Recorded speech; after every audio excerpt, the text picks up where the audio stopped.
A Seccional São Paulo da Ordem dos Advogados do Brasil, por sua Comissão de Direito Penal, tem a honra de apresentar o webinar FCPA e seus reflexos no direito penal brasileiro, evento promovido pela referida comissão, com o apoio da Comissão de Cultura e Eventos da OAB São Paulo.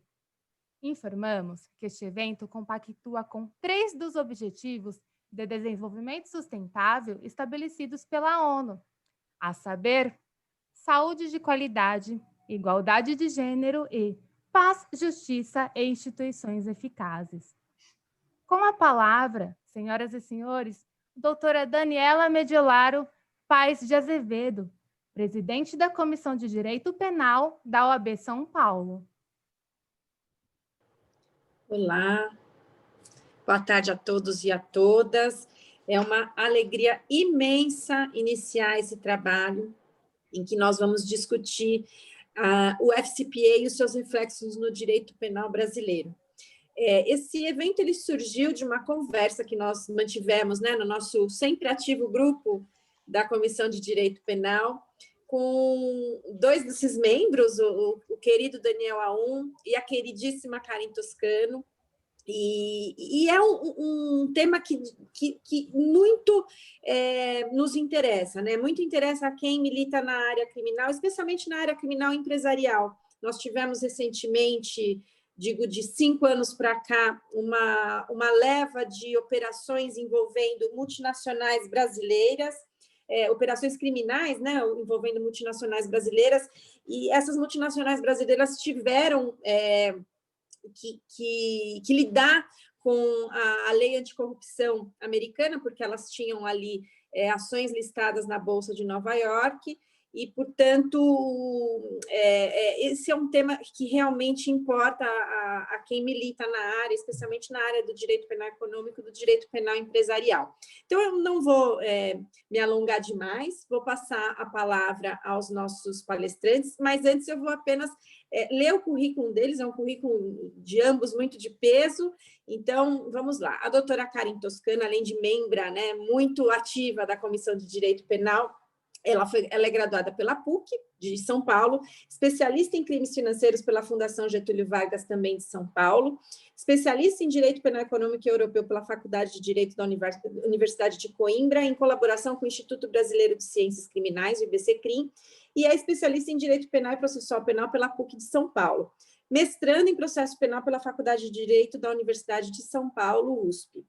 E o Daniel Aum é bacharel também pela PUC, de São Paulo. Eu não sei se vocês foram contemporâneos, Daniel e Karen? Eu acho que eu entrei em 99 na faculdade. Daniel, qual que você entrou? Acho que não. Infelizmente, a gente não foram contemporâneos.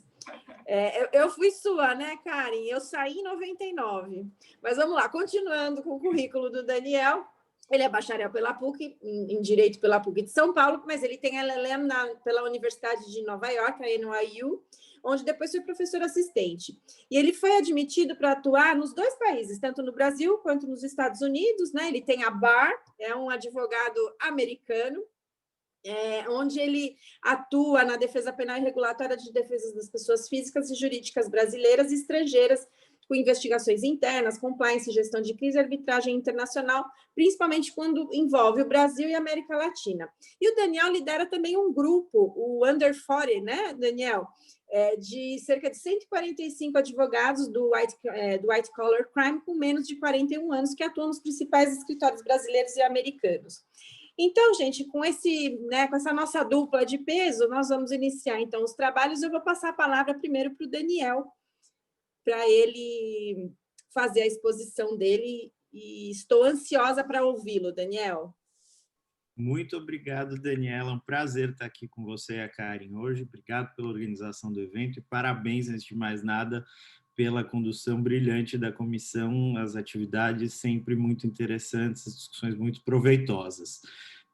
Obrigado também a todos que estão assistindo o evento numa sexta-feira de tarde.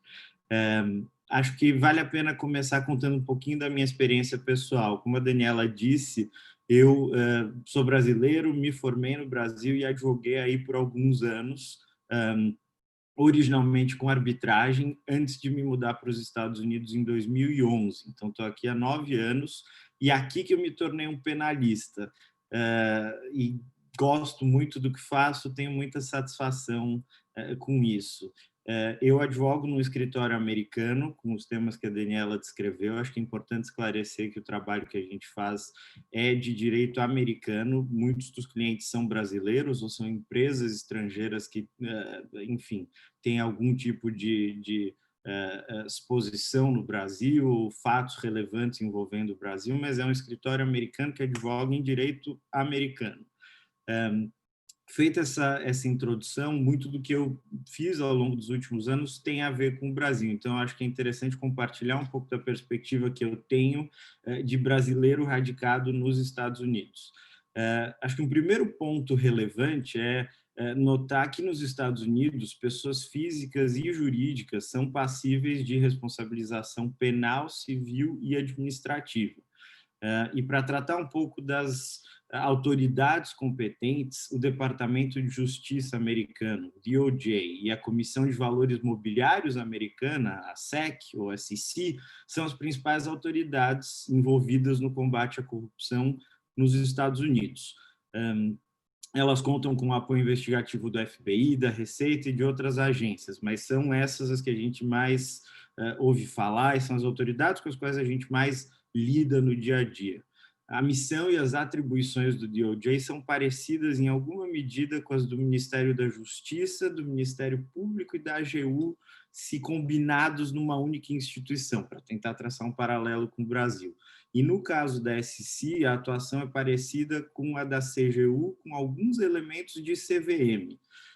Embora DOJ e SEC tenham, claro, mandatos diferentes, eles são responsáveis pelo cumprimento do FCPA, que é a principal lei anticorrupção americana. O FCPA, que numa tradução literal é a Lei de Atos Corruptos Estrangeiros, essencialmente tem 2 conjuntos de disposições. As disposições e regras anticorrupção, que são as mais conhecidas, e as regras contábeis. E a lei se aplica tanto a pessoas físicas quanto a pessoas jurídicas. No que diz respeito às regras anticorrupção, elas sujeitam, como eu disse, pessoas físicas e jurídicas à responsabilidade penal e ou civil, caso essas pessoas ofereçam, deem, prometam ou mesmo autorizem o pagamento de qualquer coisa de valor de forma direta ou indireta a agentes públicos estrangeiros, quer dizer, não americanos, de forma corrupta com o propósito de obter uma espécie de vantagem indevida. As regras contábeis, a gente ouve falar menos das regras contábeis. Quando a gente pensa no FCPA, a gente sempre pensa nos dispositivos anticorrupção, mas vale lembrar que essas regras contábeis são muito importantes e se fazem presentes em muitos casos. Elas requerem que companhias abertas, tanto americanas quanto estrangeiras, por exemplo, uma empresa brasileira que tenha valores mobiliários nos Estados Unidos, em geral os ADRs, essas regras requerem que essas empresas sigam determinados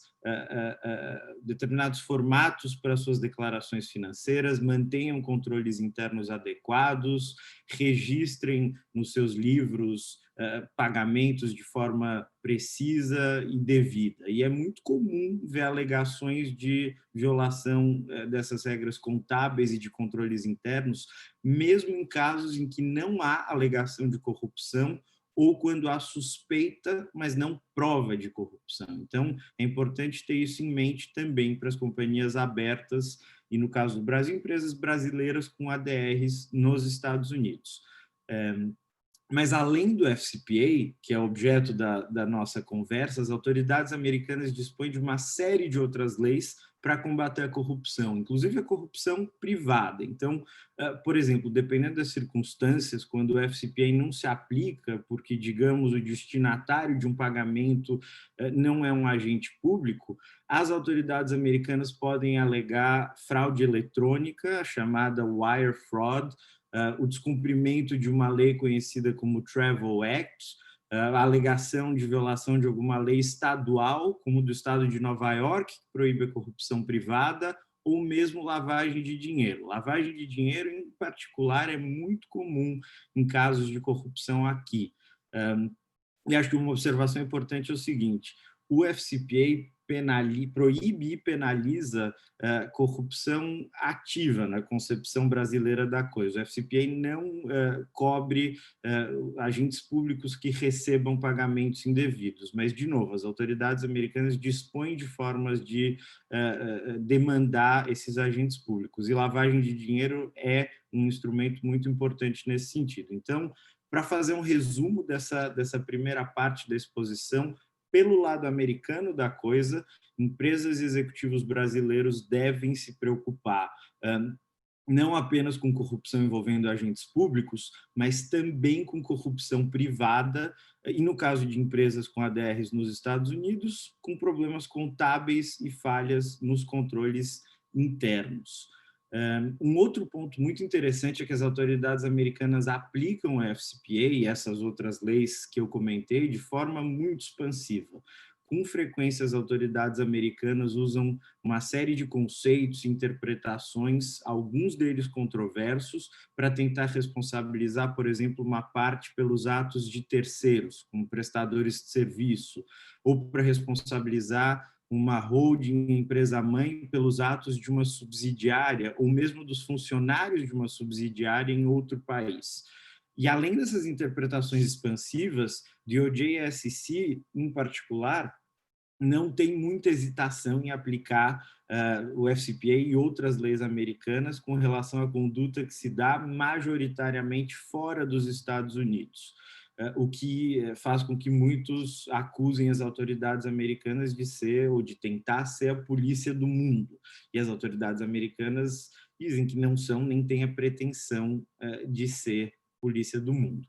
Claro que cada lei tem suas particularidades, claro que muitas dessas interpretações estão sujeitas a questionamento em juízo, mas, de uma forma geral, conduta que tem algum nexo com os Estados Unidos, mesmo que esse nexo seja tênue, pode entrar no radar das autoridades americanas.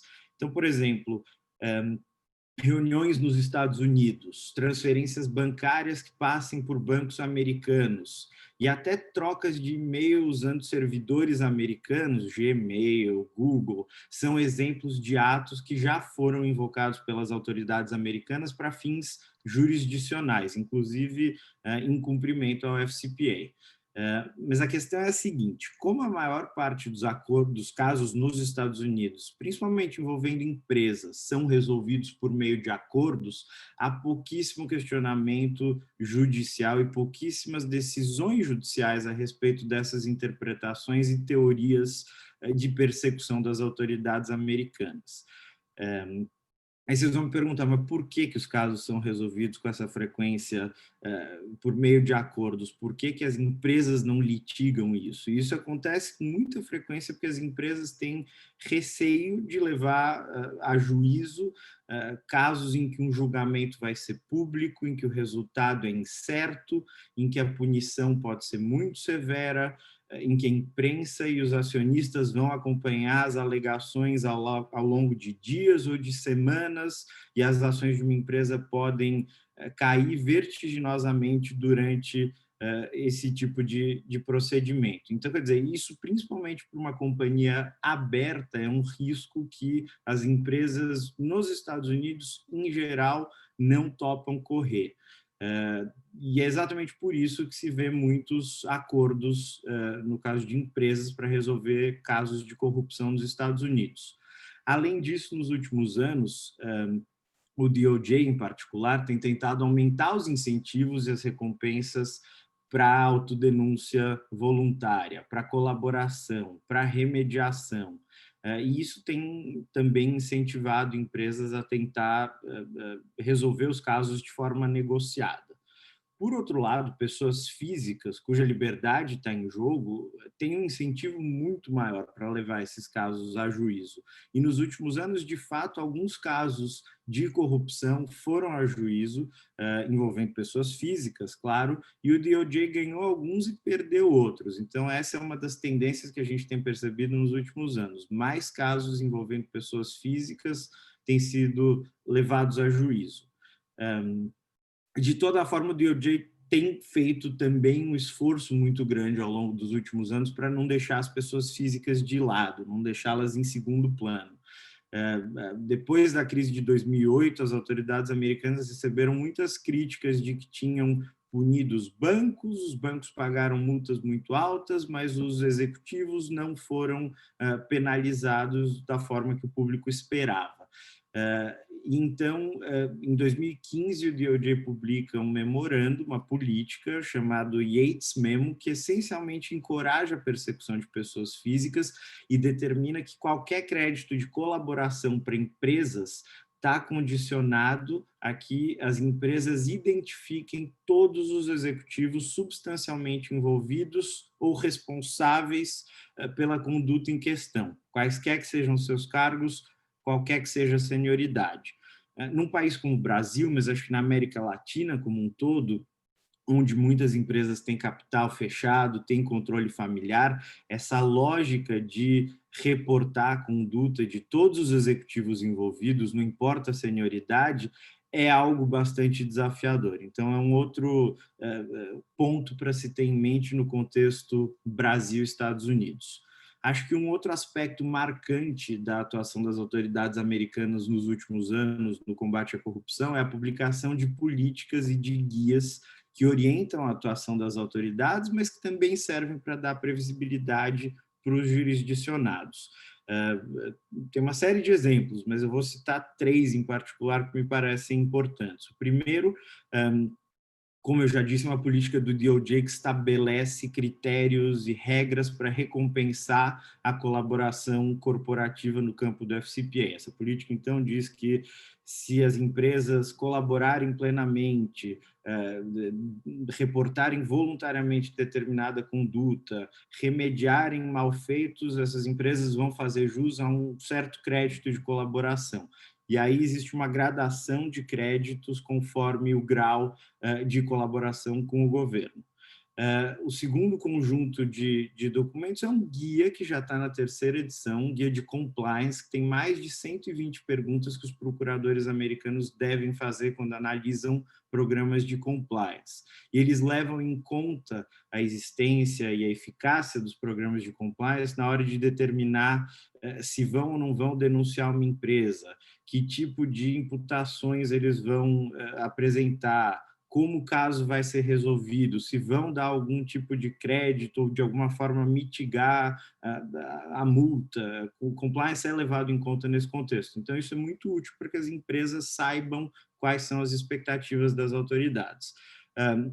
E o terceiro documento que eu gostaria de mencionar é o comentário ao FCPA, publicado em conjunto pelo DOJ e pela SEC, que contém a posição das autoridades americanas, a interpretação das autoridades americanas em relação a diversos aspectos dessa lei.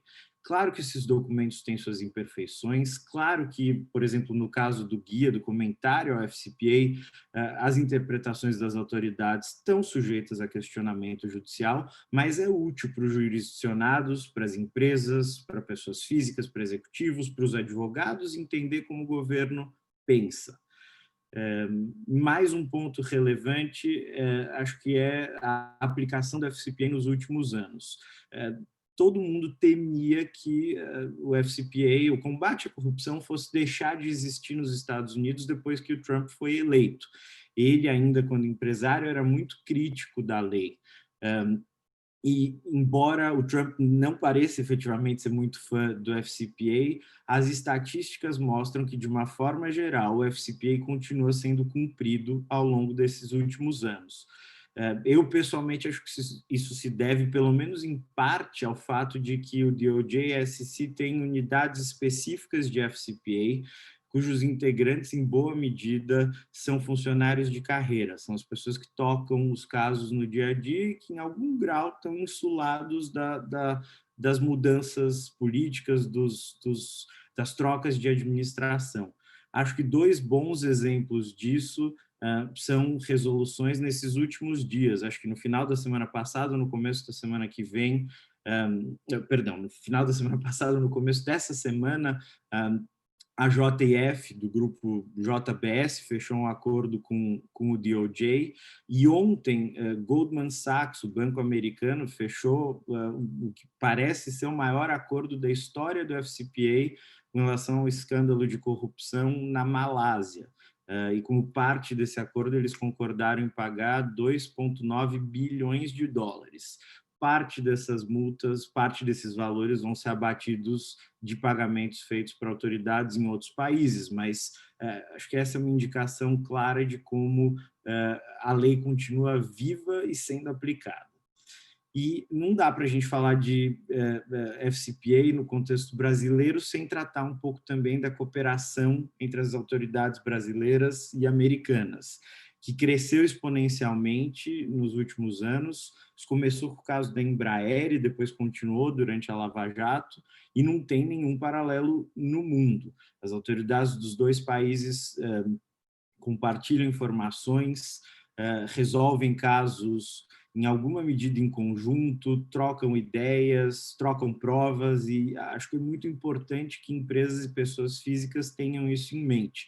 É comum que a gente diga para clientes nossos que têm sujeição às autoridades brasileiras e americanas que o que for dito por uma autoridade muito provavelmente vai ser repassado para outra, ou uma informação ou prova que seja conhecimento de conhecimento de uma autoridade, muito provavelmente cedo ou tarde vai ser de conhecimento da outra autoridade também. E acho que uma mudança ao longo dos últimos anos é o seguinte: DOJ e o Ministério Público brasileiro claramente estabeleceram uma relação muito próxima, mas ao longo dos últimos anos fica evidente para nós que a CGU e a AGU também estabeleceram uma relação próxima com as autoridades americanas. E talvez o melhor exemplo disso tenha sido o acordo da Technip no ano passado, que foi o primeiro envolvendo o DOJ, o Ministério Público, a CGU e a AGU. Claro, essa colaboração é sem prejuízo do envolvimento de outras autoridades brasileiras, a CVM, o CAD, por aí vai. E aí acho que o último ponto interessante para tratar, antes de passar a palavra para a Daniela e para a Karen, é que um dos maiores desafios que a gente tem no dia a dia desses casos transnacionais é a multiplicidade de autoridades envolvidas.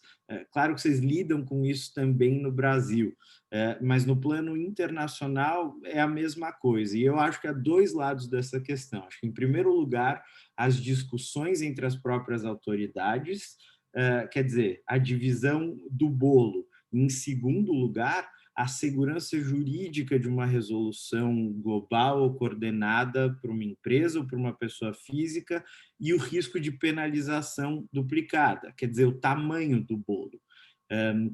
O DOJ, os promotores americanos, reconhecem essa questão. Em 2018, eles publicaram uma política contra a sobreposição ou contra o amontoamento de autoridades.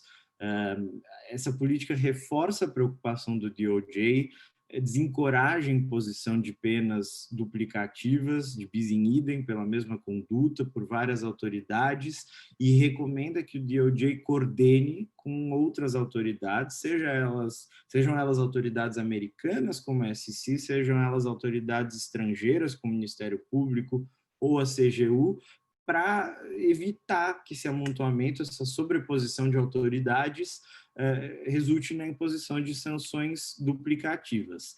A política ainda é um pouco vaga, mas é um avanço. Na prática, o que o DOJ tem feito é creditar pagamentos feitos para outras autoridades com relação a uma mesma conduta que seja demandada em diversos países.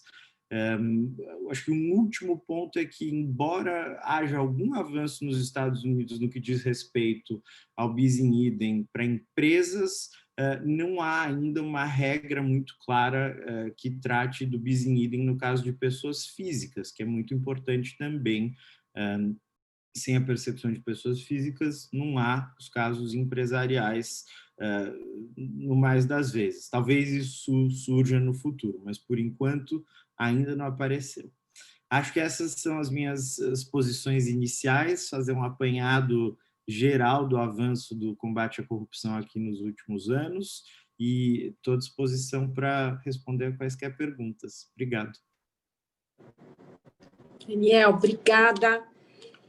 É muito interessante ouvir você e a sua, né, a perspectiva da aplicação da lei anticorrupção sob o ponto de vista americano, né? Porque para nós no final das contas, a gente, ainda que estejamos, né, no mundo globalizado e que o FCPA sim faça parte, né, da nossa um pouco do nosso dia a dia, especialmente para quem milita na área do direito penal empresarial, ainda é um universo à parte, né? Então é muito, muito bacana ouvir você pela sua grande experiência nesse business, né, nesse ramo. Muito bom, muito obrigada por essas palavras iniciais. Eu tenho também alguns questionamentos, mas eu acho que eu vou deixar para o final. A questão da soberania me incomoda muito, sabe? Eu acho que, de fato, a gente precisa compreender até onde mesmo as autoridades americanas podem invadir, né, o nosso espaço legislativo, enfim, é muito complicado. Essa história de que até e-mail, né, servidor americano, é assustadora, né, se a gente parar para pensar, mas muito bom, muito obrigada, é um orgulho ter você conosco na nossa comissão, é uma grande aquisição para a nossa comissão. Muito obrigado, uma honra para mim. Você sabe, a gente tem uma relação tivemos, né, uma relação nesses últimos anos muito boa e, assim, ter você na nossa comissão é maravilhosa. Bom, vou passar agora a palavra para minha querida amiga Karin Toscano, para ela, acho que dá agora a nossa, né, a perspectiva sobre o olhar do direito brasileiro, né, e do direito penal brasileiro. Karin, está com você. Obrigada. Eu queria, antes de tudo, agradecer o convite. Somos, né, colegas na comissão, mas queria até parabenizar pelo seu trabalho como presidente, mesmo com pandemia, é uma presidente extremamente ativa, é uma comissão realmente que tem deixado sua marca e estou honrada de participar da comissão, honrada com o convite para a palestra e espero poder sempre contribuir com os dois, agora aqui com quem nos ouve e com os nossos colegas de comissão. Obrigada para a Natália também, nossa secretária, que organiza tudo, nos auxilia, né, no dia a dia aí da comissão. E sim, vou trazer um pouquinho da perspectiva aqui do Brasil e com certeza esse ponto da soberania é um ponto que não tem como não refletir. E não sei se ele tem solução, mas ele é, sim, um ponto muito sensível.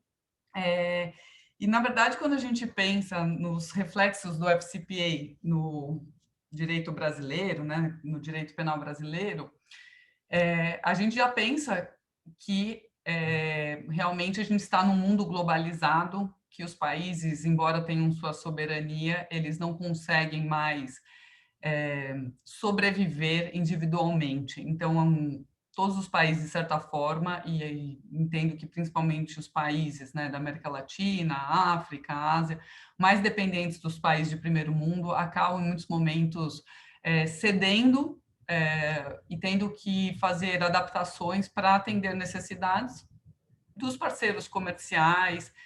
Isso tem aspectos também que são positivos, porque isso também nos faz evoluir em situações que talvez, se não fôssemos cobrados, né, por outros países, talvez, né, as autoridades nacionais não se preocupassem tanto ou até os temas não fossem nem debatidos. Então, eu acho que tem os dois pontos, né? A gente tem que tomar cuidado para não perder a nossa soberania, né, perder os nossos direitos de decidir, mas a gente também tem que saber tirar proveito do que tem de melhor dessa situação. E quando a gente pensa nos reflexos do FCPA no Brasil, olhando o movimento internacional, o FCPA é uma lei muito mais antiga do que as leis específicas anticorrupção aqui do Brasil.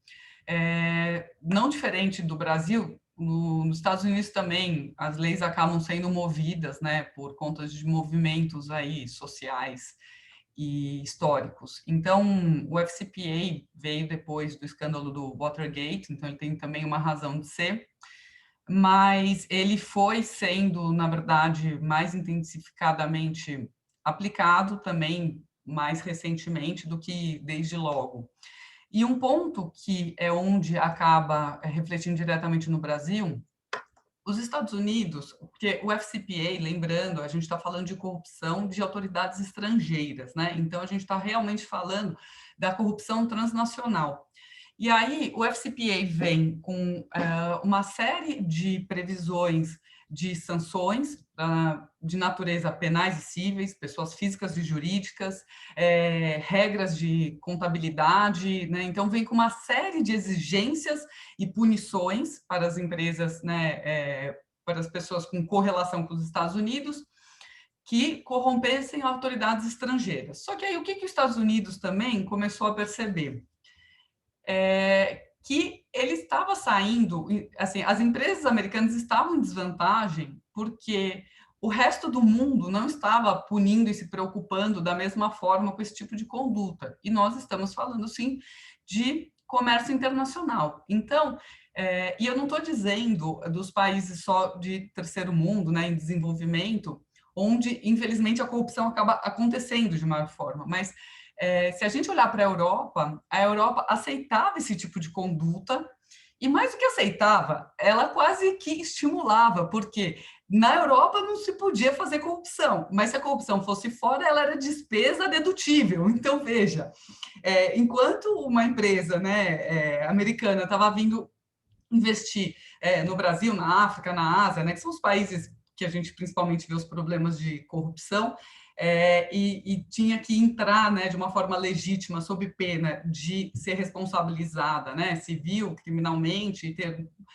as outras empresas estavam entrando, deduzindo isso, né, das suas despesas. Então, os Estados Unidos viu que não adiantava só ele combater, porque isso seria... Primeiro que, assim, corrupção é um mal internacional, né? Então, todos ganham combatendo a corrupção, porque quando você vai estudar os efeitos da corrupção, você vê que ela estigmatiza a pobreza, né? O dinheiro que poderia estar sendo investido em saúde, educação, ele é desviado. Então, assim, a corrupção, seja nacional ou internacional, ela é muito nociva. Para a concorrência, ela é muito ruim também. Então, assim, todos têm a ganhar, mas principalmente os Estados Unidos estavam numa posição também que, digamos, eles estavam fazendo o dever de casa e os demais países não. Então, houve sim um movimento dos Estados Unidos nesse sentido, e o Brasil é signatário de diversos tratados que tratam sobre o combate à corrupção, mas um especificamente é o que traz mais reflexos para o nosso tema. Por meio da OCDE, houve a aprovação de uma convenção para combate da corrupção de agentes públicos em caráter internacional, nas transações internacionais. Esse acordo foi aprovado na OCDE em 1997.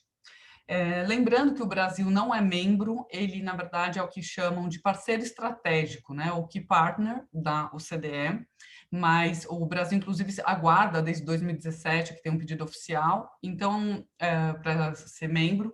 Então, na verdade, o Brasil tem todo um interesse em se aproximar e seguir as diretrizes passadas pela OCDE. E aí, em 1997, houve a assinatura dessa convenção, e no ano 2000, por meio do decreto legislativo 125 e por meio do decreto presidencial 3.678, os dois do ano 2000, essa convenção passou a ter validade oficial aqui no Brasil, e ela traz as obrigações do Brasil em criminalizar esse tipo de conduta. Então, trata assim, de uma forma bastante incisiva, né, e objetiva no compromisso que o país assumiu em tipificar não apenas a corrupção dos funcionários públicos nacionais, mas sim dos agentes públicos internacionais. Então, esse é um primeiro marco assim na nossa legislação, e a partir da ratificação dessa convenção, a gente começa a ver os movimentos legislativos para atender essa demanda. E aí, em 2002, houve a edição da Lei 10.467, que alterou o Código Penal para criar os tipos penais do 337B e do 337C, que tratam da corrupção ativa em transação comercial internacional. Então, o tipo penal, para quem não está familiarizado, é prometer, oferecer ou dar, direta ou indiretamente, vantagem indevida a funcionário público estrangeiro ou a terceira pessoa para determiná-lo a praticar, omitir ou retardar ato de ofício relacionado à transação comercial internacional. Aí tem uma causa de aumento e também criou o típico do tráfico de influência em transação comercial internacional.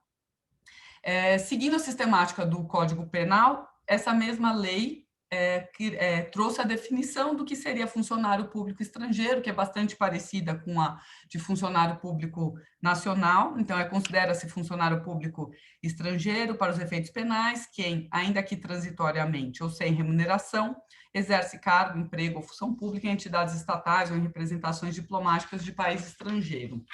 Então, a partir desse momento, a gente realmente passou a ter, no nosso ordenamento jurídico, mais do que um compromisso, mas um tipo penal específico para punir a corrupção internacional. Então, essa foi uma primeira resposta à comunidade internacional posterior à ratificação da Convenção.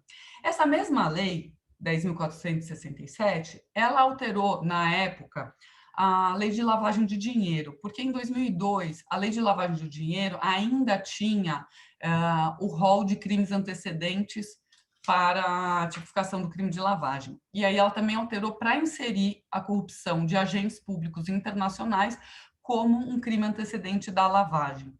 Então, assim, a previsão de responsabilidade penal pela corrupção internacional, ela foi até que rápida, tendo em vista que em 2000 foi a promulgação internamente da Convenção, em 2002 a gente já teve essa alteração no Código Penal. Demorou um pouquinho mais de tempo, mas em 2013 a gente teve a conhecida Lei Anticorrupção, que foi a lei que trouxe as previsões, aí não existe previsão penal nessa lei, as punições civis e administrativas para as pessoas jurídicas que cometem atos de corrupção, inclusive os atos de corrupção internacional. Essa lei também é uma lei que traz punições assim, bastante severas, porque, primeiro, ela trata da responsabilidade das pessoas jurídicas de maneira objetiva.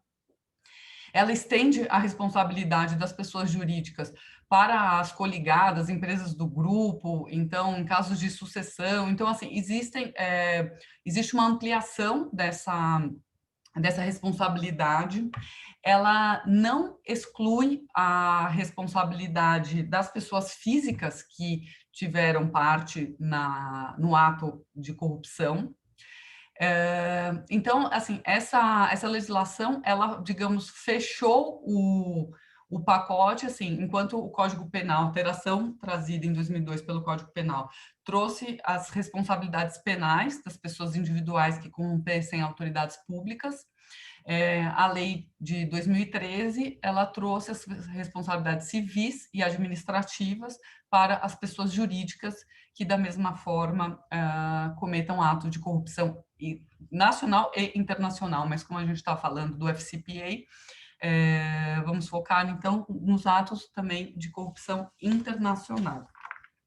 Então, assim, o primeiro reflexo que tem no direito penal e no direito brasileiro é esse movimento dos Estados Unidos para que as empresas americanas não ficassem em desvantagem, buscando que a comunidade internacional se mobilizasse para criar regras e sanções para os entes, sejam pessoas físicas ou jurídicas dos seus próprios países, que corrompessem autoridades estrangeiras, né? Pensando sempre que a gente está num mundo globalizado, então a preocupação realmente a empresa que quer entrar, né, quer investir na África do Sul, né, a empresa americana, ela sabe que ela vai concorrer com uma alemã, vai concorrer com uma empresa japonesa, então como as empresas, né, elas buscam investimentos em outros países e a concorrência é internacional, houve uma preocupação forte, houve esse movimento, e o Brasil, como parceiro estratégico e atento e preocupado, né, com as diretrizes da OCDE, ratificou a convenção e, digamos, fez sua lição de casa em termos legislativos, fazendo, né, a previsão tanto de direito penal quanto de direito administrativo sancionador, né, e de direito civil. Olhando num panorama geral, a gente poderia pensar que, então, encerrou o papel, né? O FCPA fez sua parte, né? Trouxemos a legislação, as previsões de punição para a corrupção internacional para o Brasil, então não precisamos mais nos preocupar com o FCPA.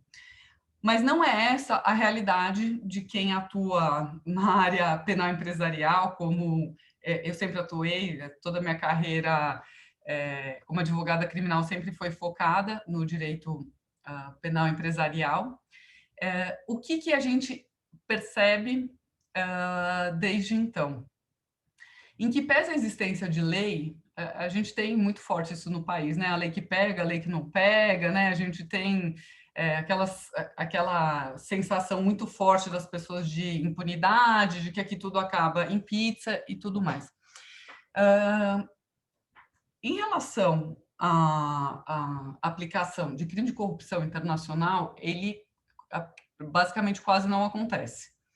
Então, a gente segue normalmente, assim, os casos de corrupção que tem, em regra, no Brasil, são os casos ainda de corrupção de agentes públicos nacionais, né? Então, a gente vê a investigação e punição perante, né, a justiça criminal dos casos que estão diretamente relacionados às autoridades públicas nacionais. Quando a gente vem também para a lei anticorrupção, a lei anticorrupção, ela trouxe alguns mecanismos bem interessantes. A lei anticorrupção, ela traça, né, e depois ela foi regulamentada por um decreto, que em âmbito federal, a autoridade responsável pelos casos, né, pela apuração dos casos de anticorrupção, é a Controladoria Geral da União. Então, por meio da Controladoria Geral da União, você consegue buscar, principalmente pelas regras de transparência, muitas informações. A lei também obrigou a criação do Cadastro Nacional de Empresas Punidas. Então, também lá na transparência, você vai localizar. Então, quando você pega a lei, ela é de 2013, não é uma lei tão antiga, mas a gente já tem 7 anos e a gente não pode desconsiderar que a gente está no Brasil e que a gente sabe que, infelizmente, corrupção é uma coisa extremamente recorrente. Então, a gente já tem aí 7 anos da lei em andamento. O Cadastro Nacional de Empresas Punidas, ele tem 214 registros de punição.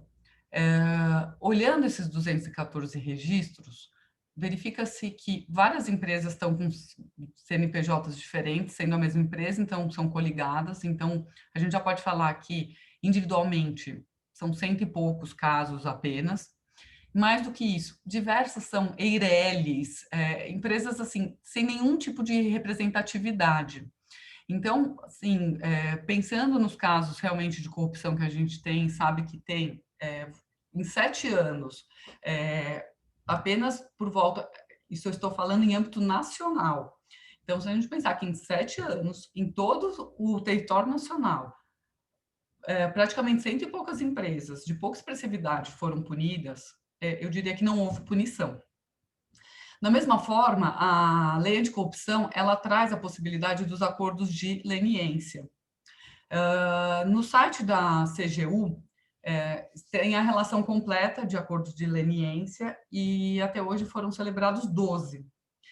Então, também, voltando ao que a gente vem falando, a quantidade de casos de corrupção que a gente tem no Brasil, pensar em 12 casos apenas, sendo que, porque a gente poderia falar, bom, tudo bem, eu só tenho 12 acordos de leniência, mas eu tenho uma lista de 10 mil punidos. Não, a gente não tem quase ninguém punido e pouquíssimos fazendo acordo de leniência.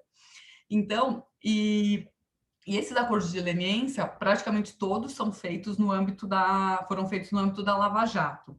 Então, o que a gente percebe realmente em que pese as críticas que nós, advogados criminais, né, que somos muito preocupados com as garantias individuais, então, deixando de lado esse tipo de discussão, que acho que não vem ao caso agora, o grande marco do combate à corrupção no Brasil certamente foi a Operação Lava Jato, inclusive quando se estuda e se analisa os reflexos que ela teve para a comunidade internacional, foi uma mudança de paradigma de que o Brasil estava realmente mais empenhado no combate à corrupção. E aí, realmente, praticamente todos os acordos que estão no site da Controladoria Geral da União são feitos dentro desse aspecto. Faltando bastante esses dados. Até agora eu estou falando dos reflexos legislativos que o FCPA trouxe para o nosso ordenamento. Só que o que a gente percebe no dia a dia? Por conta dessa falta de efetividade das leis que foram editadas, pelo conceito, infelizmente, geral que existe de que o Brasil não tem uma tradição de combate à corrupção. E somado ao fato de que as empresas, hoje, elas, de alguma forma, vão ter relação com os Estados Unidos, porque eu acho que isso é a parte mais importante, mas bem importante que o Daniel trouxe, em termos do reflexo, que é essa ampliação da aplicação da lei. Então, assim, seja o DOJ, seja a SEC, eles entendem de uma forma muito ampla. Então, assim, você opera na bolsa, você tem negócios aqui, você trocou e-mails passando pelos meus servidores, você fez transação bancária, então você está submetido à minha legislação.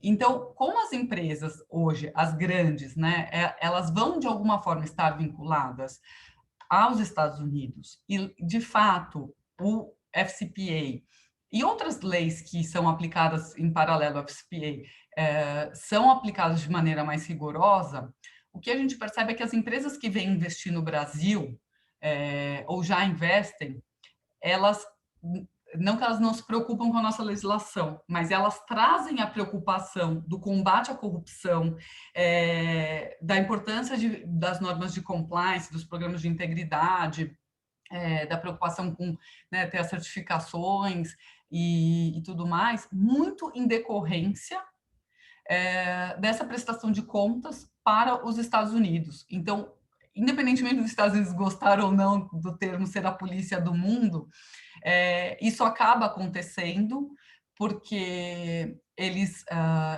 ainda que não seja num ato deliberado de violação da soberania do outro país, então, ainda que eles não venham deliberadamente intervir, por exemplo, aqui no Brasil, a empresa que está investindo aqui e que também tem a empresa do grupo nos Estados Unidos, ela tem sim uma preocupação se vai acontecer corrupção aqui, porque isso pode trazer um reflexo na hora que ela for operar nos Estados Unidos.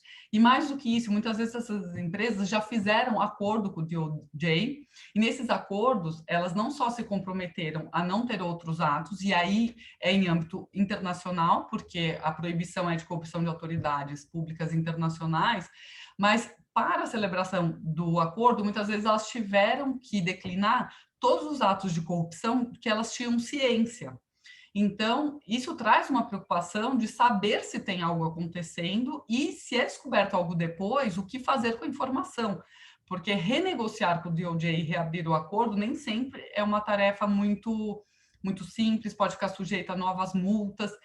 Então, o FCPA, para as empresas que investem no Brasil, né, e para um advogado criminal com atuação empresarial, assim, não tem como ignorar a importância do FCPA, a importância do DOJ. Então, você tem que pensar de uma forma ampla, não dá para pensar no caso de corrupção somente com base na legislação brasileira e nos reflexos que que pode ter aqui no Brasil. Eu volto também ao que o Daniel já destacou, que eu acho que é uma coisa muito, muito paradigmática, que foi esse último acordo fechado. Nesses 12 acordos, normalmente, os acordos de leniência são celebrados entre a Controladoria Geral e a Advocacia Geral da União e as empresas, né, que estão, as colaboradoras. E esse com a Tecnip, houve não só a participação também do Ministério Público Federal, mas principalmente foi um acordo com a participação direta do Departamento de Justiça americano. Então, foi o primeiro acordo que foi feito de uma forma transnacional, e aí a gente vê realmente como não dá mais para pensar no direito penal somente dentro do nosso contexto do Brasil. A gente tem que pensar, sim, o direito penal de uma forma ampla, de uma forma internacional. Se um cliente vier consultar, tem que ter isso em mente, de que, independentemente dele vir a ser processado aqui, se o caso vier à tona, ele vai ter problema, sim, fora do país, pelo FCPA. Então, isso tem que ser avaliado com muito cuidado pela equipe de compliance ou pela equipe interna, assim, o que fazer com a informação, se aconteceu, como reportar, né, e quais as consequências, independentemente de ter sido somente aqui no Brasil a conduta em si, da corrupção, porque isso vai trazer os reflexos. Então, acho que, de modo geral, são esses os reflexos penais assim, mais relevantes, que são, de fato, a nossa alteração legislativa em decorrência do FCPA e a aplicação, assim, na prática, né, das empresas que estão aqui, quase que seguirem... o FCPA virou quase que uma legislação internacional, diria assim. Então, pode não estar... ele não está ratificado como a convenção, mas é quase isso. Assim. Então, é uma legislação que acaba sendo uma legislação internacional. E eu acho que o ponto também que o Daniel tocou é muito importante, que é, como os Estados Unidos... a gente agora está começando a evoluir na questão do direito penal negociado, né? Mas os Estados Unidos, isso é praticamente a regra. Então, como isso é a regra nos Estados Unidos, mesmo se a gente questionar se as autoridades não estão indo para além do que o FCPA prevê e tudo mais, o fato é que ele está acontecendo, ele está sendo aplicado. Então, também não adianta muito a gente ficar discutindo, mas eu não concordo, eu acho que não deveria ser assim, porque, no final das contas, as empresas, elas têm receio, sim, de passar por um processo nos Estados Unidos, elas acabam optando pelo acordo, então elas se sujeitam ao FCPA, e uma vez que elas se sujeitam ao FCPA, isso vai ter reflexo não só aqui, vai ter reflexo na corrupção que está acontecendo na África. Estou falando esses aqui são os que eu mais vejo, né? Então, né, a gente tem uns países que são meio clássicos a questão da corrupção. Então, acho que são esses os reflexos mais importantes. E devolvo a palavra aí para a Dani e fico aberta aí a perguntas. Karen, muito obrigada. As suas reflexões são muito interessantes e enquanto você falava, eu fui tentando assim, rememorar, né, esse fetiche, né, contra a corrupção no Brasil, né? E aí eu me lembrei que em 2014 houve aquela alteração legislativa que aumentou, né, substancialmente a pena para o crime de corrupção, não a transnacional, mas a corrupção, né, a corrupção nacional. Então, hoje a gente tem uma pena máxima de 12 anos, é uma coisa, né, insana, uma pena altíssima. Tem um projeto de lei agora, né, que quer transformar a corrupção em crime hediondo. Então, a gente, assim, o Brasil, ele patina, mas aí, quando a gente tem uma lei de anticorrupção para tratar, né, das empresas que eventualmente se valham, né, desse tipo de conduta, essa lei não é aplicada, né? Por outro lado, como é que os acordos que são feitos nos Estados Unidos, eles são muito maiores do que, por exemplo, os que poderiam ter sido feitos em decorrência da lei anticorrupção. A gente realmente patina muito, né, nesse tema e nessa problemática é muito difícil, talvez até pelo fato da legislação ser muito recente, pelo fato, sim, dos Estados Unidos ter uma legislação que é invasiva da nossa soberania, e aí eu estou dando a minha opinião, eu acho que ela ultrapassa os limites, né, mas, enfim, mas como você mesma disse, o FCPA está aí, né? A gente não tem como negar, ele é aplicado cada vez mais, e a gente tem, sim, como você também mesma disse muito bem, que orientar os nossos clientes a lidar com isso, né? E a prever esse tipo de situação, porque um estouro de um escândalo envolvendo corrupção no Brasil necessariamente vai resvalar, né, na legislação americana e chegar nas autoridades americanas. É muito bom. E eu vou passar a palavra para a nossa querida e eficientíssima secretária, a doutora Natália de Maio, porque eu estou, como vocês estão observando, eu estou do celular, o meu computador, caiu a internet daqui onde eu estou, e eu estou usando o 4G do celular, porque o 4G no computador não rolou, eu não consigo ver as perguntas, eu sei que já há algumas perguntas, e a Natália que organizou aí. Nath, você pode, por gentileza, conduzir os trabalhos?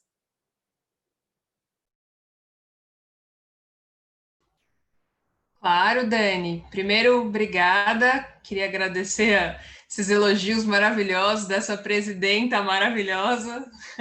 Fico muito feliz de poder participar dessa mesa aqui com duas pessoas extremamente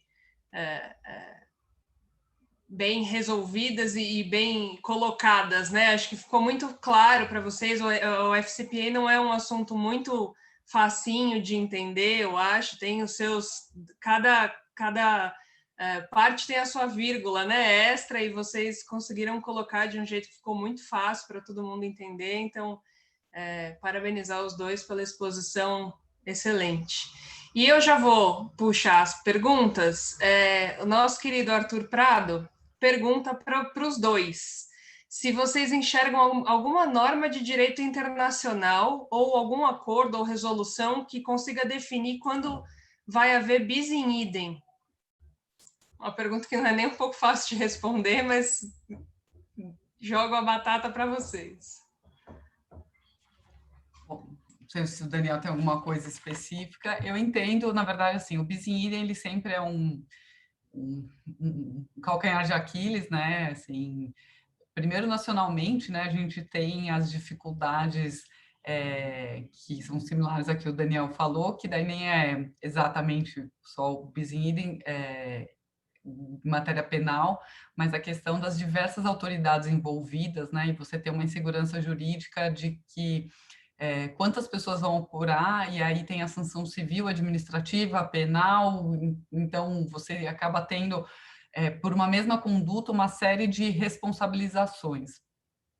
Em relação ao bis in idem de penal, eu entendo que daí tem que valer as regras que a gente já tem, de se a condenação, né, estiver no estrangeiro, se for igual, você abate. Eu entendo que você, não sei se o Daniel tem alguma coisa mais específica, mas eu entendo que a gente tem que seguir as regras gerais do direito penal quando você tem condenações no estrangeiro e a mesma condenação aqui no país.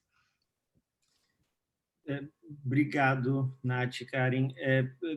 Veja, no plano internacional, acho que o artigo 4º da Convenção da OCDE talvez seja o que melhor trate do assunto. De uma forma geral, o que o artigo diz é que quando mais de um Estado parte à Convenção tiver jurisdição sobre uma suposta violação à Convenção, casos de corrupção, na prática, essas duas ou mais partes devem se comunicar e, a pedido de uma delas, manter consultas para tentar determinar qual é a jurisdição mais apropriada para aquela persecução. Mas, na prática, a gente não vê esse dispositivo sendo implementado. O que costuma acontecer na prática é que as autoridades de mais de um país se comunicam para resolver o caso em conjunto, mas não para abdicar de atuar num determinado caso em prol de uma outra autoridade. Então, na prática, o que acontece na maior parte dos casos é que a jurisdição com os vínculos, com o nexo mais forte, costumam levar a maior parte da multa. Mas isso não tem impedido, esse dispositivo não tem impedido que outros países atuem nos casos em paralelo. E acho que isso é muito claro, por exemplo, de diversos casos, a partir de diversos casos da Lava Jato, em que você vê o Ministério Público e uma autoridade na Ásia, uma autoridade na Europa, resolvendo um caso em conjunto. As autoridades brasileiras ficam com 60%, 80% das penalidades impostas, as autoridades americanas com 10% ou 20%, e por aí vai. Então, na prática, é assim que se tem resolvido. Mas muita gente argumenta que esse tipo de resolução coordenada não necessariamente se coaduna com o que a Convenção da OCDE determina. Daniel, se você me permite, é só um comentário, né? A sensação que eu tenho é muito no sentido de que quem chegou primeiro leva a melhor fatia, sabe? Do ponto de vista de penalidade econômica, né? Para as pessoas jurídicas, especialmente. Agora, nas físicas, aí eu te faço uma pergunta, porque realmente eu nunca vi. Você já chegou a presenciar a situação de bis in idem, de haver ali uma penalidade no território americano, uma penalidade restritiva de liberdade, por exemplo, contra uma pessoa física nos Estados Unidos e também uma persecução penal nesse sentido aqui no Brasil? Como é que isso ocorre? Porque também eu tenho a impressão de que quando a econômica ela é fatiada na linha de que quem chegar primeiro fica com a melhor parte, ou então, quando as autoridades estão trabalhando em conjunto, meio que do jeito que você colocou, né? Nessa porcentagem, fica mais no Brasil e menos para os Estados Unidos, mas na responsabilidade da pessoa física mesmo, na responsabilidade criminal da pessoa física, eu queria entender como é que isso poderia ocorrer, porque o bis in idem é uma coisa muito séria, né? Da forma como a Karen disse, a gente tem que tratar do assunto nos termos do que prevê o nosso Código Penal na questão da extraterritorialidade. Mas eu nunca vi nenhuma situação. Eu queria, na sua experiência, você tem alguma para nos trazer? Como é que foi solucionado esse conflito? Essa é uma excelente pergunta, Danina. A maior parte dos casos de FCPA, se não todos, envolvendo empresas, algum tipo de informação costuma ser divulgada pelo DOJ, seja uma nota à imprensa, seja os termos do acordo, seja o reconhecimento de culpa. Então, existe muito mais informação a respeito de casos envolvendo empresas do que casos envolvendo pessoas físicas. Então, por vezes, nós atuamos em casos em que nós representamos um executivo, e há diversos executivos de uma empresa representados por outros escritórios, e se houve rumores de que determinadas pessoas fecharam acordos de delação de colaboração premiada, tanto no Brasil quanto nos Estados Unidos. Às vezes em paralelo, às vezes de forma sucessiva. Nos nossos casos, a gente atua em mais casos envolvendo empresas do que pessoas físicas, mas eu, pessoalmente, eu tenho uma série de casos envolvendo pessoas físicas também. E, afortunadamente, nos nossos casos, com um ou outro argumento, a gente, pelo menos até agora, tem conseguido persuadir o DOJ a não demandar executivos que já tenham sido demandados em outros países. Claro que, nesse tipo de circunstância, isso é o que se costuma chamar de declination. Nesse tipo de circunstância, você não necessariamente sabe exatamente quais das razões apresentadas foram as que mais fizeram sentido para o DOJ. Então, claro, num caso transnacional, há diversos argumentos que se possa apresentar, desde questões jurisdicionais a questões de ausência de materialidade ou de fraqueza de provas ou de bis in idem.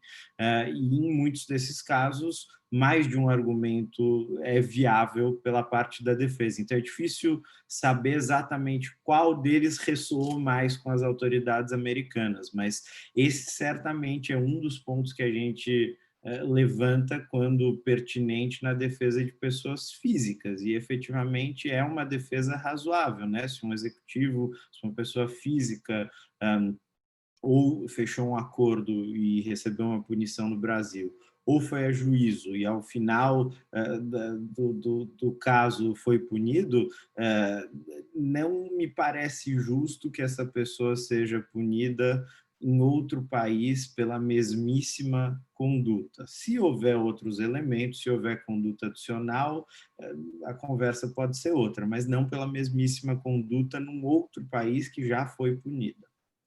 Daniel, se eu puder também fazer uma pergunta só para entender quando é possível tirar a pessoa física por conta do acordo. Nesse tipo de situação, o DOJ tira da punição ou tira totalmente? O que eu quero dizer com isso? Ele tira da punição, mas, por exemplo, ele insere para fins da pessoa fazer o compromisso de não voltar a fazer atividade de corrupção, esse tipo de situação, ou a pessoa simplesmente nem entra para qualquer tipo de discussão e ela é excluída e entende-se que o que foi feito em outro país é o quanto bastante para a solução da questão?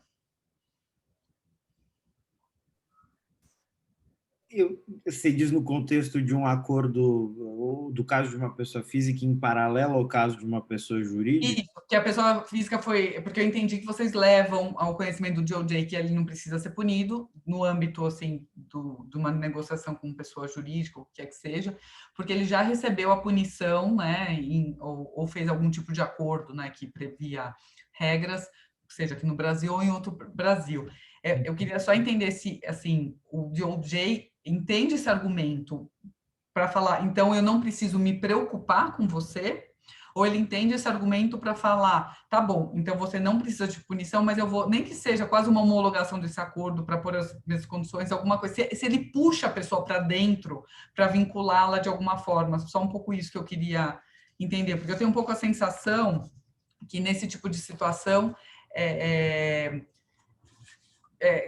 por a gente estar falando, a gente já percebe um pouco isso nas autoridades nacionais também, que é a briga que a gente tem, né? Então, você negocia com o Ministério Público, você também está negociando com o outro, e ninguém quer abrir mão da sua fatia aí de discricionariedade. E eu tenho um pouco essa sensação também em âmbito internacional. Concordo com a Dani, quem chega primeiro talvez leve um pouco melhor, porque talvez também tenha conjunto de provas melhor, né? Onde provavelmente as coisas aconteceram de forma mais intensa.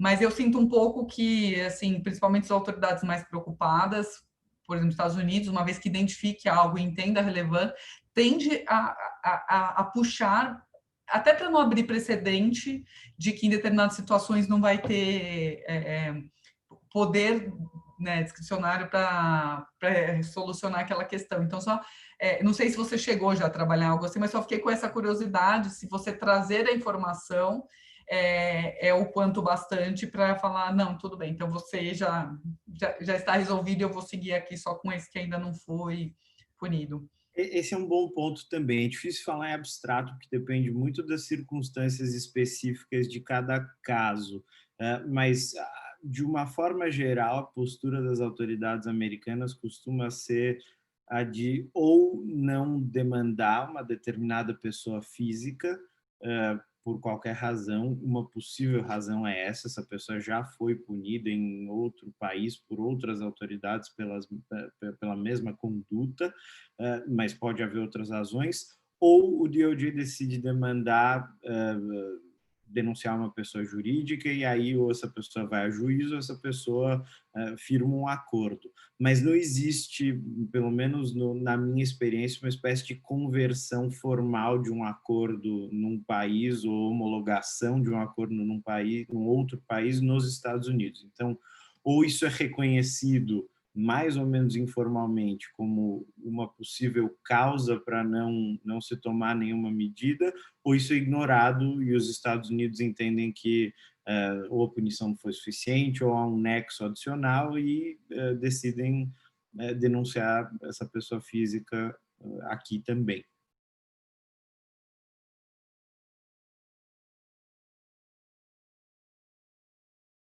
Nath, próximas perguntas, por gentileza.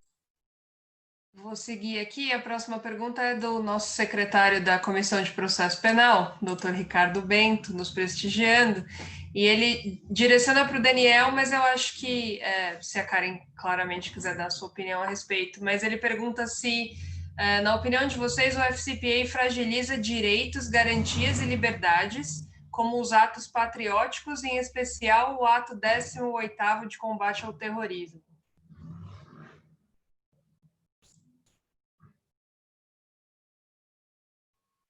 Eu, pessoalmente, não tenho familiaridade com esse dispositivo. Peço desculpas por não poder comentar mais a fundo. Mas, em linhas gerais, você acha que a sua opinião sobre se há violação de garantias e liberdades, direitos, garantias e liberdades pelo FCPA? Eu acho que a análise depende muito do prisma que se tem, e é difícil analisar as leis de um outro país pela perspectiva do Brasil. A cultura americana e a cultura jurídica é muito diferente. Então, por exemplo, aqui, se a gente for pensar, 97% dos casos perante a Justiça Federal são resolvidos por meio de acordos. E eu acho que há um entendimento mais ou menos unânime de que esse número é muito alto, e que, se bem acordos, a justiça negociada tem suas vantagens, tem seus benefícios em termos de eficiência, 97% realmente é mais do que o devido, e é sugestivo de que alguma coisa errada está acontecendo, mas faz parte da cultura americana resolver as coisas dessa forma, faz parte da cultura americana, da cultura jurídica americana, por mais que seja criticável por uma perspectiva de direito civil como a nossa, a lógica, por exemplo, de que o DOJ, o Ministério Público Americano, tem autoridade absoluta e completa discricionariedade para decidir se e quando vão denunciar uma pessoa física ou jurídica, por que crimes, e essa decisão não é passível de análise ou de revisão judicial. Então, quer dizer, até que uma pessoa seja demandada em um caso proceda a juízo, um juiz praticamente não entra em cena, num caso americano. Então, os promotores e procuradores americanos têm, sim, um poder muito grande para ditar os rumos de uma persecução aqui nos Estados Unidos. E aí existe uma série de outros fatores que estimulam essa dinâmica negocial. Com o passar dos anos, nos Estados Unidos se adotou o que se chama de sentencing guidelines. Então, quer dizer, são diretrizes gerais para punição de uma série de crimes, quer dizer, uma padronização. E é um documento que vai dizendo, olha, se fulano ou ciclano cometeu determinado crime, a pena base é essa. Se houve, enfim, fatores que atenuam ou agravam isso, multiplica-se por tanto. Se o valor de propina foi tal, multiplica-se por tanto. E com base nessas diretrizes se calcula valores teoricamente mínimos de pena econômica e de liberdade física, de reclusão, que são muito altas. E para evitar isso, com frequência, pessoas jurídicas e físicas resolvem também casos com as autoridades americanas por meio de acordos, porque os promotores e procuradores têm o poder de negociar uma punição diferente, menor do que essa punição mínima imposta pelos guidelines em uma série de casos. Então, quer dizer, existem diversos mecanismos que mais ou menos direcionam a resolução dos casos para esse sistema negociado. E eu acho que tem vantagens e desvantagens, tem aspectos elogiáveis, mas há críticas também. Mas eu acho importante a gente ter isso em mente, que são traduções jurídicas muito diferentes, a expectativa da sociedade é diferente, e é difícil analisar isso com os nossos olhos. É um sistema radicalmente diferente do nosso. Daniel, e se você me permite, eu acho que também os Estados Unidos está vindo numa toada de desencarceramento, né? Acho que muita coisa tem sido repensado, overcharging também, até mesmo nas questões do direito penal empresarial, do white collar, né? No caso, eu acho que há uma mudança nesse sentido bastante positiva, né? De resguardo dos direitos e garantias e dos direitos civis. Nath, e aí? Quais são Temos mais? Temos mais uma aqui. O Thiago Borba pede a opinião dos dois a respeito de uma possível criação de uma autoridade internacional anticorrupção, já que o FCPA se tornou essa legislação internacional de combate à corrupção e que é muito na linha da soberania, né? Mas qual a opinião de vocês pergunta, hein? Sobre essa criação dessa autoridade internacional anticorrupção?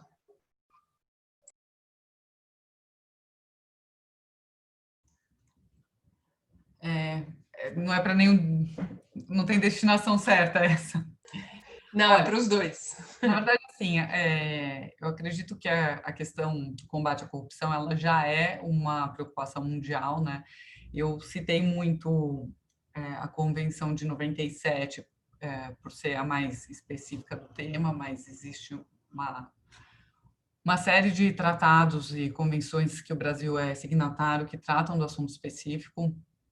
E assim, eu acho que esse assunto já está nas instituições realmente em âmbito internacional. Então, assim, eu acho que poderia ser um aspecto, sim, a ser pensado para ter uma uniformidade, talvez numa linha semelhante, né, ao que a gente tem, né, as cortes internacionais. Mas eu acho que a corrupção já é, de toda forma, hoje tratada em âmbito, assim, tem tido essa tendência a uma questão de uniformidade de tratamento no combate. Então, assim, não sei se existe a necessidade, por exemplo, eu acho que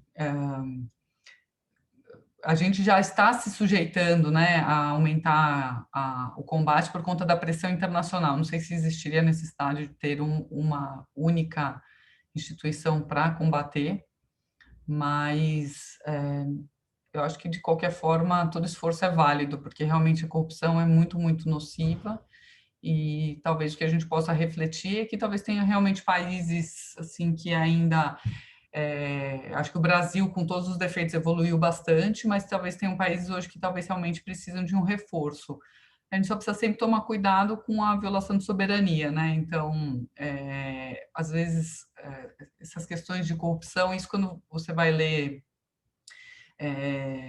a doutrina e tudo mais, assim, a cultura dos países é muito diferente, né? Então, assim, quando a gente estabelece, por exemplo, patamares do que é corrupção, né? Então, qualquer presente para um funcionário público é corrupção, isso pode variar muito de país para país. Então, eu acho que, assim, eu precisaria avaliar em que termos seria essa autoridade central. Eu já acho que sim, né? Até comecei minha fala falando que a gente mudou a nossa legislação por conta, né, de ter assinado a convenção decorrente da OCDE, decorrente da pressão dos Estados Unidos. Então, assim, essa globalização já está acontecendo, essa preocupação já as sanções elas vêm, se não for jurídicas, elas vão vir também por acordos comerciais, né, sanções, às vezes boicotes financeiros, né, de países desenvolvidos. Então, assim, ela já está nesse âmbito. Agora, por uma autoridade, eu precisaria refletir um pouco em que termos para não ter o risco de intervir para além do que também cada... Porque uma coisa é você assinar, né, os seus tratados, depois você também adaptar a legislação para a sua legislação e ter a punição de acordo, né, com a sua tradição.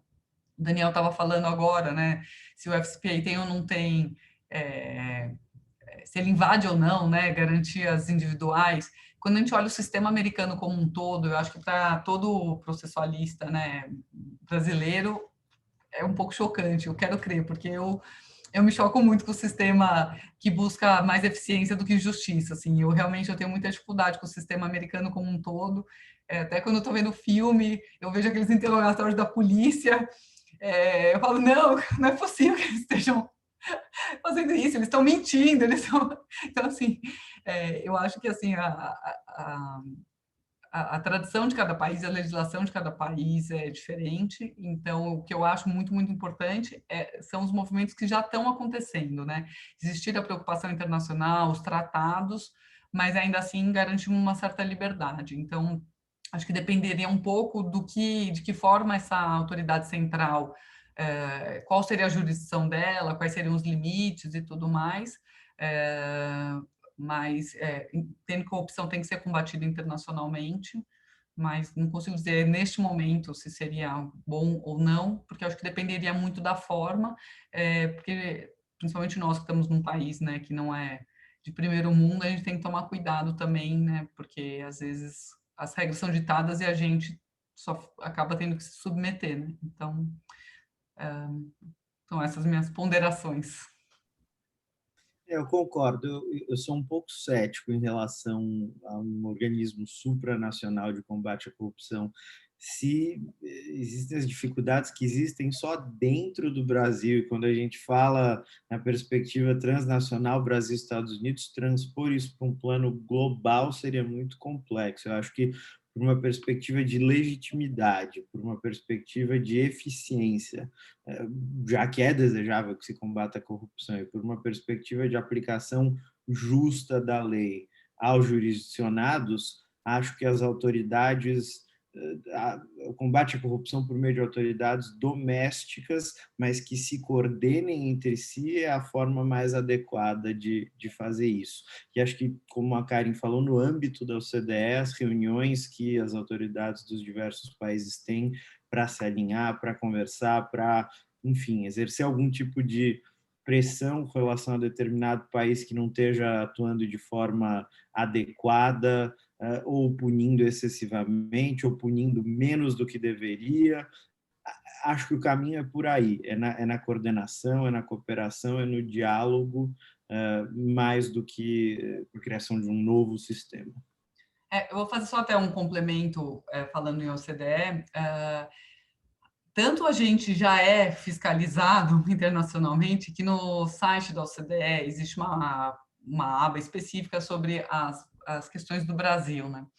E existe um alerta já na página do Brasil, que a partir de 2019 o Brasil vem flexibilizando novamente as medidas de combate à corrupção. Então, a OCDE já fez um alerta por escrito, informou que estava já mandando uma comitiva aqui para tentar entender o que estava acontecendo. Nós temos que apresentar relatórios periódicos para a OCDE de quais são as medidas que estão sendo adotadas. Então, em 2022 tem a previsão de envio de um outro relatório bastante completo, mas mesmo antes disso, a OCDE, percebendo que todo mundo que está aqui no Brasil vem percebendo também, né, que a gente está tendo de novo aquela sensação de flexibilização. Então, por isso que eu digo, assim, o combate à corrupção já é mundial, nós já estamos sendo fiscalizados. Agora, assim, eu entendo que a gente tem que tomar só esse controle de que também o país também tem que ter também soberania, tem que ter suas possibilidades de decidir o que fazer com a informação. Então, só essa informação também relevante. Quem tiver curiosidade até sobre o tema, o site da OCDE tem muita informação sobre o Brasil, sobre todas as medidas que o Brasil está adotando, qual que é a postura da própria OCDE perante o Brasil, e o site também da Controladoria Geral da União tem bastante informação sobre essas questões de combate à corrupção. Então, quem tiver um pouco mais de interesse sobre o assunto, vale a pena dar uma pesquisada, uma lida, mas assim, a gente já não está sozinho aqui nesse combate, a gente já está prestando contas para bastante gente. Ô, Karen, posso apostar com você de que a resposta ao OCDE será a transformação da corrupção num crime hediondo. E isso vai resolver todos os nossos problemas, né? Gente, eu queria fazer uma última pergunta. Na verdade, ela necessariamente acho que tem que ser direcionada ao Daniel, porque tem mais a ver também com a legislação americana e como os Estados Unidos lidam com o tal willful blindness. a cegueira deliberada, que, assim, aqui no Brasil a gente começou a ouvir mais dela no julgamento do Mensalão, da ação penal 570. E eu queria saber, Daniel, como é que as autoridades americanas lidam, né, com a cegueira deliberada, como é que ela aplica a legislação e como é que é feita a persecução penal a executivos que eventualmente tenham se valido né, dessa famosa cegueira. Não, vou ficar, não quero ver, não quero saber o que estão fazendo, muito embora eu possa desconfiar. E em paralelo ao que ocorre no Brasil, porque no Brasil não são para esse tipo de conduta, muito embora nós tenhamos, né, os crimes comissivos por omissão e tal, mas é muito difícil o tratamento no nosso direito penal, que foi muito mal utilizado no julgamento do feito ao Supremo Tribunal Federal. Então, eu queria que você fizesse esse paralelo e, obviamente, gostaria de ouvir também depois a opinião da nossa querida Karen. Esse, sem dúvida, é um ponto muito importante que frequentemente surge nos nossos casos, Dani. A questão aqui do willful blindness é muito presente. Mais uma vez, esse é um ponto que as autoridades americanas frequentemente interpretam de forma bastante expansiva e que, por falta de questionamento judicial, enfim, não tem grandes interpretações em juízo delimitando os contornos exatos dessa noção. Mas, de uma forma geral, acho que o próprio Congresso americano, quando aprovou o FCPA, tinha o desejo de incluir ali o caso de cegueira deliberada. Uma das expressões que eles usam, se eu bem me lembro, as tratativas a respeito da aprovação da lei, a lógica de pôr a cabeça na areia. Uma das pretensões dos congressistas americanos era justamente tratar do caso de um executivo que se esforça para evitar vislumbrar determinado risco ou corrupção, ou que faz vista grossa a isso, ou que se insula de determinado enfim, determinada informação para não se sujeitar à punição. Então, de novo, é uma questão que está sujeita a questionamento judicial e nós, advogados de defesa, frequentemente apresentamos argumentos contra esse tipo de interpretação quando estamos defendendo os nossos clientes, mas a gente vê sim as autoridades americanas questionando se um executivo sabia ou deveria ter sabido que determinada conduta estava acontecendo, se determinado executivo tomou certas medidas para evitar ter conhecimento de que algo podia acontecer. Então, alguma medida, acho que o critério que as autoridades americanas costumam adotar é a pessoa sabia, tinha conhecimento de que uma conduta indevida se deu, ou tinha conhecimento da alta probabilidade de que algo nesse sentido aconteceria, ou a pessoa simplesmente não tinha nenhuma informação, não tinha por que saber disso, ou realmente acreditava que não havia risco, que não havia conduta indevida. E acho que nesse contexto é que é importante, quando se assessora clientes no contexto de compliance, se prestar muita atenção para o que a gente chama de red flags, né? Para usar uma expressão muito americana, quer dizer, os sinais de alerta. Então, uma variedade de coisas que se diz, mas, por exemplo, contratar um consultor recomendado por um agente público, contratar um consultor para prestação de serviços altamente genéricos. Às vezes você vai ler um contrato no contexto de uma investigação interna, prestação de serviços de consultoria, ponto. Esse tipo de objeto contratual chama a atenção das autoridades americanas. Pagamentos em valores absolutamente redondos. Então, uma empresa está prestando serviços para outra, fornecendo materiais, e ao longo dos anos os pagamentos são todos 50 mil, 30 mil, 42 mil, sempre redondinhos. não costuma acontecer com muita frequência, ou pagamentos exacerbados ou incompatíveis com a prestação de serviço por uma contraparte ou por um consultor, um agente, esse tipo de coisa, contribuições de caridade para determinada entidade vinculada a um agente público. Esses são todos sinais de alerta que dificultam, se presentes, a situação de um executivo que alega não saber ou não ter suspeitado que algo de errado estava acontecendo. Então, é uma discussão muito presente aqui, mas é um conceito cujos contornos não estão plenamente delimitados e estão sujeitos a debate com as autoridades num caso concreto.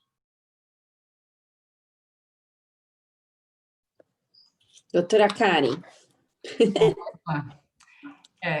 Na verdade, assim, esse tema é bem interessante. A gente viu nos últimos anos, principalmente com o julgamento do Mensalão, que emendou com a Operação Lava Jato, um alargamento de alguns conceitos buscando a responsabilidade penal, independentemente, né, da devida comprovação do elemento subjetivo do tipo. E a cegueira deliberada acabou vindo nessa toada. O primeiro caso no Brasil que a gente viu essa questão de cegueira deliberada foi no caso lá do Banco Central, e que as pessoas da organização criminosa tinham comprado carros em dinheiro numa loja. Tinham comprado 11 carros, se eu não me engano, em dinheiro, e os donos da loja foram condenados inicialmente por lavagem de dinheiro, porque eles teriam o dever de identificar que 11 carros em dinheiro tinha algo errado. Mas, posteriormente, foi reformado no tribunal, porque, no Brasil, a cegueira deliberada, ela, jurisprudencialmente, ela é equiparada ao dolo eventual. E, na ocasião, entenderam que a lavagem de dinheiro por dolo eventual não seria cabível, e, nesse primeiro caso que a teoria apareceu aqui, na verdade, no final, houve absolvição. Depois a gente começou a ver no julgamento do Mensalão, principalmente no voto da Rosa Weber, e depois nas decisões da Lava Jato, para a condenação por lavagem de dinheiro no dolo eventual, a teoria da cegueira deliberada. Na realidade, ainda que vá se entender, né, a gente tem que ter muito, muito cuidado quando a gente traz institutos e teorias de outro país para aplicação no Brasil, em trazê-las e adaptá-las respeitando os nossos princípios e respeitando a nossa Constituição. A gente não pode simplesmente importar o instituto e ignorar. E mais do que isso, que foi o que a gente viu nesses últimos anos, além de não serem respeitados o ordenamento interno, os próprios institutos, né, principalmente quando a gente pensa na teoria do domínio do fato, né, o próprio Roxin fez questão de virar público, dizer que a teoria estava sendo aplicada de forma errônea. Então, mais do que não ser, né, adaptada para o nosso sistema, elas foram propositalmente alargadas para fins de condenação. A gente tem que tomar muito cuidado com o que é responsabilidade do judiciário, o que é responsabilidade do legislativo. A lavagem de dinheiro, ela não tem previsão, não tem a modalidade culposa. Então, existem dois caminhos, ou fazer uma alteração legislativa para condenação por crimes culposos, ou absolver na hipótese de culpa. Então, ainda que você vá aplicar a teoria da cegueira deliberada, que é o exemplo, né, o Daniel falou da areia, mas do avestruz que, né, deliberadamente coloca a cabeça, né, embaixo da terra porque ele não quer enxergar.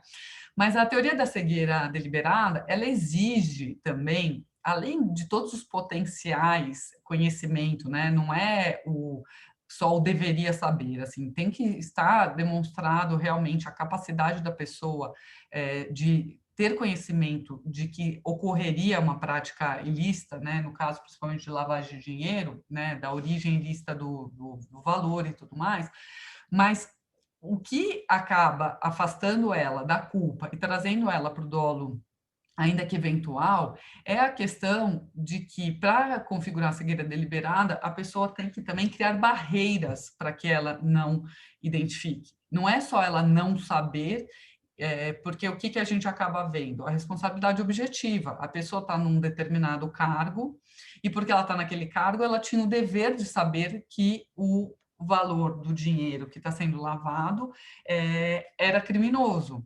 Mas isso é uma conduta negligente. E aí não deveria ter responsabilidade. E aí, para buscar responsabilidade, atribui-se a cegueira. Mas o que você tem que demonstrar, além dessa alta probabilidade de conhecimento da ilicitude dos valores, é que a pessoa deliberadamente criou barreiras para não saber. Então, realmente, ela foi e colocou a cabeça dela embaixo igual a avestruz, e falou, olha, vai passar na minha frente, mas eu não vou enxergar porque eu quero que aconteça. Exatamente. Se a gente vai equiparar o dolo eventual, a gente tem que lembrar os conceitos do dolo eventual, né? Que eles não são os mesmos da culpa consciente.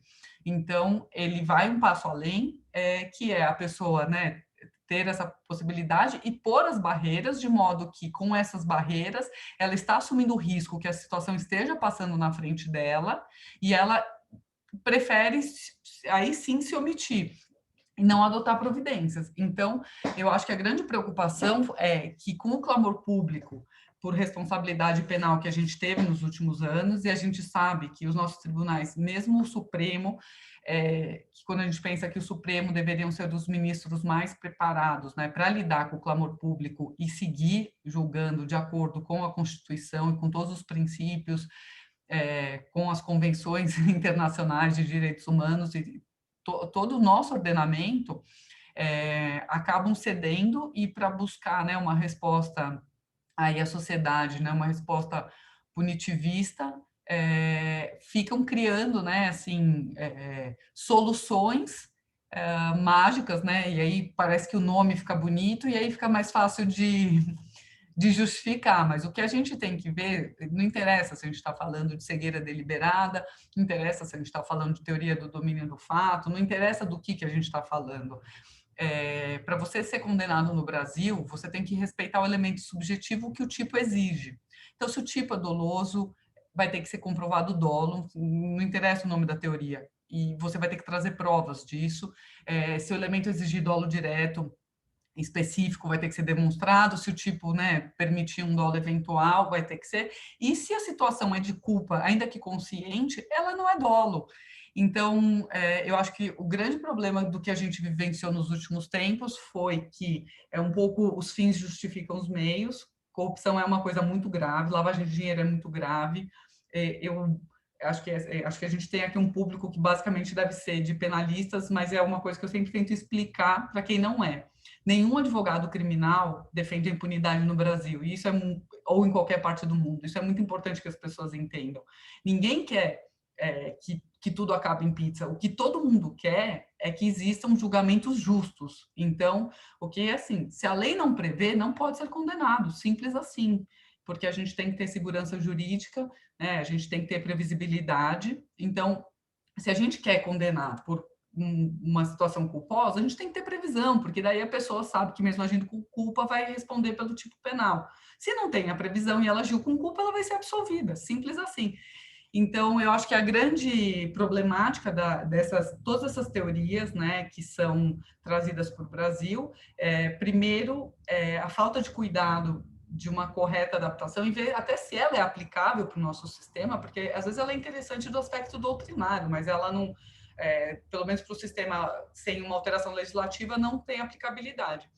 E se tiver, que ainda assim que ela seja aplicada corretamente. Então, vamos ver, a cegueira deliberada ela é igual ao dolo eventual, então tá bom. Então, vamos ver na situação concreta se, além do potencial conhecimento, a pessoa realmente criou barreiras para ela não tomar o conhecimento e assumir o risco do resultado danoso. Então, eu acho que são essas minhas preocupações com essas condenações que existiram e com a aplicação de modo geral desses institutos internacionais. Gente, Temos mais perguntas? Não, por aqui acabou. Mas temos alguns minutinhos para as considerações finais, caso os nossos convidados queiram fazer, mas eu já de antemão agradeço muitíssimo vocês terem aceito esse convite e por estarem aqui com a gente, porque foi uma tarde muito produtiva, de muito conhecimento, de muita troca, né, de transnacional, né, o nosso evento aqui, maravilhoso. Então, assim, foi muito bom, mas eu queria passar a palavra para vocês dois, para vocês encerrarem, né, da forma que vocês quiserem. E, como disse, agradecendo mais uma vez a participação, e foi realmente muito bom. Muito obrigado, Dani, mais uma vez pelo convite, pela organização, Nath também pela moderação, parabenizar vocês pelo trabalho da comissão. Eu vejo que a gente tem mais de 100 participantes até agora, até o final do evento. Acho que isso confirma o interesse que esse tema gera e acho que vale a pena fazer votos de que todos nós continuemos trocando ideias, experiências, com o propósito comum de que as leis sejam aplicadas de forma justa, de que haja mais previsibilidade e, enfim, que a gente possa se ver ao vivo e a cores em breve. Obrigado mais uma vez, bom final de semana a todo mundo. Bom, eu queria agradecer também o convite, a oportunidade, a todos que estão nos assistindo, concordo, numa sexta-feira à noite, temos aí 100 pessoas nos acompanhando, então queria agradecer a todos que estão aqui presentes, agradecer ao Daniel, que foi uma troca muito bacana, ao longo da semana, né, a gente foi trocando figurinha aí, então acho que sempre oportunidade para nós aprendermos também, né, acho que isso é importante para quem nos ouve saber que quem fala também está sempre aprendendo coisas novas, né? Conforme a gente fala e ouve outras pessoas falando, a gente vai refletindo. E parabenizar de verdade, Dani, porque eu acho que a comissão está sendo muito ativa. A diversificação de temas, acho que é uma coisa muito legal, porque a gente tem alguns temas que a gente vê o tempo inteiro as pessoas falando, então acho que ter essa criatividade, de trazer temas novos, discussões, e assim, super mérito seu, você está de parabéns. E então é isso, uma boa noite a todos. Espero encontrar todos numa próxima oportunidade em breve. Nath. Só agradecer por participar dessa mesa maravilhosa, só assimilando todo tipo de conhecimento. Muito obrigada. Obrigada aos dois pela disponibilidade, que toparam de pronto o nosso convite mesmo. Muito, muito agradecida. E aos 100 exatos participantes agora, muito obrigada por estarem conosco nesse momento. E a comissão vai, daqui a pouquinho tem outro evento, em novembro, se tudo der certo, vai ter outro. Vai ter. O tema já está até definido, gente. Eu só não posso, assim, dar spoiler dos convidados, porque a gente precisa fechar. Mas o tema vai ser, provavelmente, tá? A princípio vai ser soberania do júri e feminicídio. Na linha dessa discussão que nós tivemos com a decisão do Supremo, em que, né, foi mantida a absolvição daquele acusado de ter tentado matar a mulher e cuja defesa foi a legítima defesa da honra, né? A tese de defesa foi a legítima defesa da honra. Então, acho que tá um tema bem borbulhante, assim, a gente deve chamar convidados especiais. Vamos lá, tomara que dê certo, mas a ideia é fazer isso em novembro. E aí a gente avisa, né, Dani? A gente também publica para todo mundo que não é nada fechado para a comissão, todo mundo que quiser participar. Não, tem participante das Alagoas aqui, gente, o máximo. Assim, tô muito feliz. Mais de 100, acho que a gente teve 115 participantes numa sexta-feira à tarde. Olha lá, sucesso, gente. Agora sextou, hein? Olha lá, é o Helder de Maceió. É hora do happy hour. Muito bom. Não sei, que horas é aí, Daniel? Que horas são aí, desculpe? É uma hora só, né? Uma hora menos, então 5h45. 15 para 6. Começar o happy hour mais cedo. Quase na hora do happy hour. Tô com água, mas eu preciso também, colocar. Daniel. Gire também, Maria. Socorro. Concordo. Todos os participantes. As do evento também foram muito, muito legais, muito proveitosas. Muito bom, gente. Obrigada mais uma vez pela Rio Grande do Sul. Nossa, que máximo, gente, incrível. Muito legal. Muito bom. Então, gente, mais uma vez, muito obrigada pela participação, e a Camaçari Baiana. Gente, que massa, estou adorando. Muito legal. Gente, boa noite a todos e todas e até a próxima. Obrigada. Goiânia, olá. Boa noite, gente. Tchau, gente. Obrigado. Até.